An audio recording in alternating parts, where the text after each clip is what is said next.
अस्सलाम वालेकुम, welcome to alpha securities और Pakistan leading stock brokerage firm. मैं हूं शुजा कुरैशी। मॉर्निंग ब्रीफिंग के साथ आज ट्यूसडे है 6 जुलाई 2021 और सबसे पहले मैं आपको खबर बता दूं, इंटरनेशनल मार्केट में ऑयल प्राइसेस बढ़ गई हैं। ब्रेंट $77 पर बैरल से ऊपर ट्रेड कर रहा है। यूएस क्रूड भी 76 से करीब आ गया है और कोयले की कीमत भी इंटरनेशनल मार्केट में $119 पर टन तक चली गई है। तो ये कमोडिटीज़ का जो मैं काफ़ी दिन से जिक्र कर रहा हूँ कि एक अपसर्ज है प्राइसेस में ग्लोबली, ये हर्ट करेगा पाकिस्तान को। आई होप कि ये ज़्यादा अरसे सस्टेन ना करे, क्योंकि साथ साथ हम देख रहे हैं कि डिफरेंट जो मालियाती इदारे हैं और जो वार्न भी कर रहे हैं कि जो कोविड की सिचुएशन है और जो डेल्टा वेरिएंट है उसका स्प्रेड है, तो वो इकोनॉमिक रिकवरी के हवाले से भी वार्निंग्स आ रही हैं। बट स्टिल हम देख रहे हैं क्योंकि काफ़ी जगह पे वैक्सीनेशन काफ़ी हो गई है यूरोपियन कंट्रीज़ में। यूके में तो बात हो रही है, कल जो स्टेटमेंट्स में देख रहा था कि लेटर ऑन दिस मंथ वो सारी रिस्ट्रिक्शंस उठा देंगे। आप देख भी रहे होंगे, जो मैंने पहले मेंशन किया था कि यूरो कप जो हो रहा है फुटबॉल का, वहाँ भी स्टेडियम्स काफ़ी भरे हुए हैं। विंबलडन में आप देखें ऑलमोस्ट कहा जा रहा है कि शायद फुल कैपेसिटी अलाउ कर दी जाएगी जल्दी। अभी भी बिल्कुल भरा हुआ नज़र आता है, मास्क भी नहीं पहने हुए होते लोग। सो वो भी एक स्टोरी है। साथ में of course delta version, alpha beta gamma किस्म के जो है वो डिफरेंट वेरिएंट्स आ गए हैं। तो एक तरफ कंसर्न भी है, लेकिन दूसरी तरफ हम देख रहे हैं कि लॉकडाउन इवन पाकिस्तान में भी सारे काफ़ी रिलैक्स कर दिए, सिनेमास खुल गए हैं। अब फिर दोबारा से हमने देखा है कि कुछ केसेस बढ़ना शुरू हो गए हैं। तो फिर दोबारा NCOC ने कल मीटिंग में वार्न किया है कि SOPs फॉलो नहीं होंगे तो दोबारा लॉकडाउन हो जाएगा। फ़ौरन नहीं होता है, बकरीद आने वाली है। लास्ट ईयर भी हुआ था कि बकरीद के बाद फिर हमने फिर अपसर्ज देखी थी।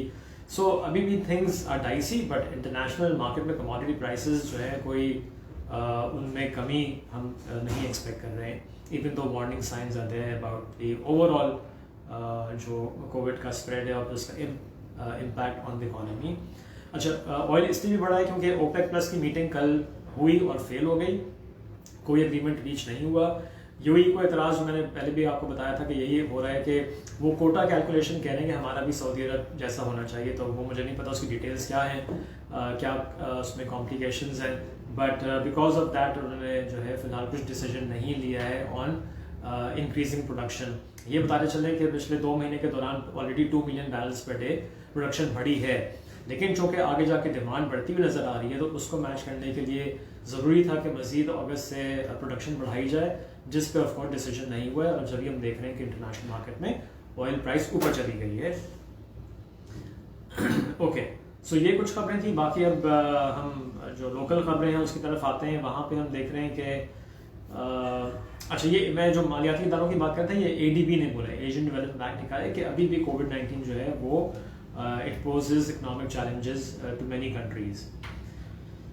अच्छा, आज कैबिनेट की मीटिंग हो रही है, उसमें such I think electoral reforms पर ज़्यादा बात और फोकस किया जा रहा है। और जो पहले खबर आई थी कि शायद रिफाइनिंग पॉलिसी, ऑटो पॉलिसी जो है वो शायद अप्रूवल के लिए दी जाए, उसका कोई जिक्र नहीं है।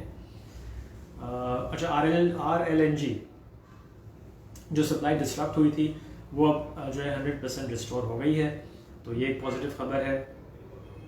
Public debt of course increase हुआ है और इसलिए हुआ है बिकॉज हुकूमत को एक तो हुकूमत ही चलानी थी, प्लस उसमें जो कर्जे पहले लिए हुए थे उनको रिटायर करना था। तो ऑफ कोर्स इससे भी हम देख रहे हैं कि हुकूमत को ज़्यादा बोरिंग करनी पड़ी इसकी वजह से। अच्छा, फ्रेश इंसेंटिव्स की बात हो कि दिए जाएंगे ताकि मज़ीद रेमिटेंसेस को अट्रैक्ट किया जाए। PTCL ने और सिस्को के साथ एक एग्रीमेंट साइन किया है, डिटेल्स मेरे पास अभी नहीं है अनफॉर्चुनेटली। अच्छा, और बाकी ये कहा है कि OICCI ने कहा है कि फॉरेन जो इन्वेस्टर्स हैं उन्होंने कोई 1.4 ट्रिलियन के टैक्सेस कंट्रीब्यूट किए हैं इकोनॉमी में और इन्वेस्टमेंट्स भी लेकर आए डिस्पाइट कोविड। तो ये अपडेट है। आई थिंक थोड़ी सी ये कंसर्निंग चीज़ें हैं। मार्केट स्ट्रैटेजी पे अगर बात कर लें कि हम कह रहे हैं अभी भी कि एक्यूमुलेशन ऑन डिप्स होना चाहिए और उन्हीं सेक्टर्स में और सीमेंट के हवाले से मैं बता दूं कि कुछ स्टॉक्स जो हैं वो अच्छे अट्रैक्टिव लेवल पर आ गए। मैंने कल भी मेंशन किया था DG Khan, maple leaf, I think यहाँ पे लेवल्स अच्छे हैं एक्यूमुलेट करने के लिए।